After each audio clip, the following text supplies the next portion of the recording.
Bismillahirrahmanirrahim. Assalamualaikum warahmatullahi wabarakatuh. Alhamdulillahirrahmanirrahim. Wassalatu wassalamu ala asyrafil anbiya wal mursalin Sayyidina Muhammadin wa ala alihi wa sahbihi ajma'in, amma ba'd.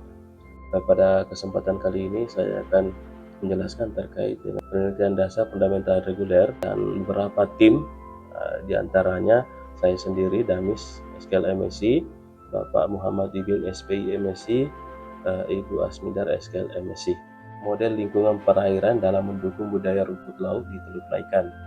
Adapun yang melatar belakangi sehingga saya melakukan penelitian tersebut yang berjudul Model Lingkungan Perairan dalam Mendukung Budaya Rumput Laut di Teluk Laikan, yaitu rumput laut merupakan salah satu komoditas budidaya rumput laut yang memiliki nilai ekonomis tinggi dan mudah dibudidayakan.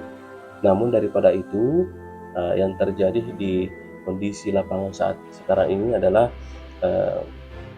hasil produksi rumput laut pada tahun sebelumnya mengalami penurunan dari hasil sebelumnya. Nah, oleh karena itu, hipotesis yang berkembang dalam masyarakat yaitu adanya pencemaran lingkungan yang diakibatkan oleh PLTU dan berbagai limbah-limbah domestik yang ada di kawasan tersebut. Nah, metode yang saya terapkan dalam penelitian saya itu adalah meliputi data primer dan sekunder, ya. Saya mengambil 12 titik yang mewakili di kawasan Teluk Laikan. Kita akan identifikasi parameter kualitas airnya, fisika dan kimia, ya.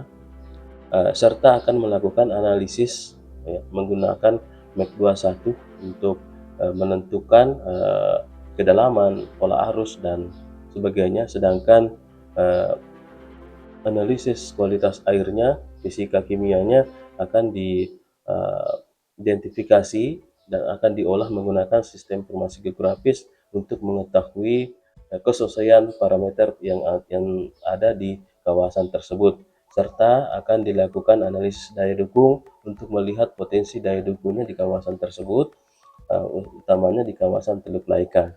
Nah, berikutnya akan dilakukan kembali analisis awot untuk menentukan strategis apa yang baik untuk dilakukan di kawasan Teluk Laikan tersebut. Hasil yang ditemukan pada penelitian saya adalah kondisi perairan di kawasan tersebut masih bagus, baik dari suhu, salinitas, nitrat, nitrit, fosfat, serta kandungan logam berat, yaitu timbal dan raksa. Itu semuanya masih di ambang normal, dan bahkan logam beratnya tidak ditemukan.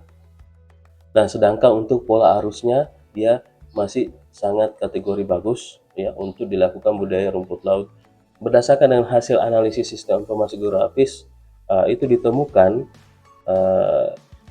untuk budaya rumput laut yang sesuai kurang lebih 651,66 hektar dan tidak sesuai berkisar 1402,11 hektar. Yang tidak sesuai di beberapa faktor, diantaranya faktor kedalaman, ya.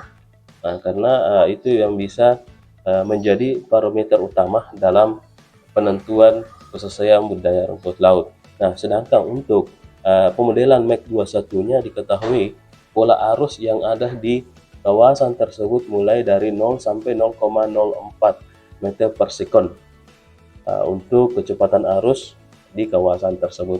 Ini indikasi bahwa di kawasan tersebut masih layak untuk dilakukan budidaya rumput laut. Sedangkan untuk analisis daya dukung, berdasarkan dengan analisis daya dukung yang kami lakukan di kawasan tersebut, kurang lebih 5.431 unit bisa dikembangkan berdasarkan dengan peta kesesuaian lahan untuk budidaya rumput laut.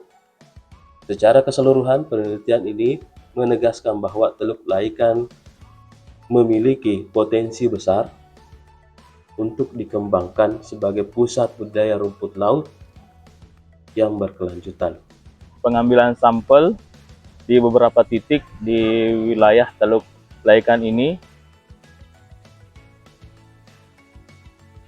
Terima kasih. Cukup sekian. Assalamualaikum warahmatullahi wabarakatuh.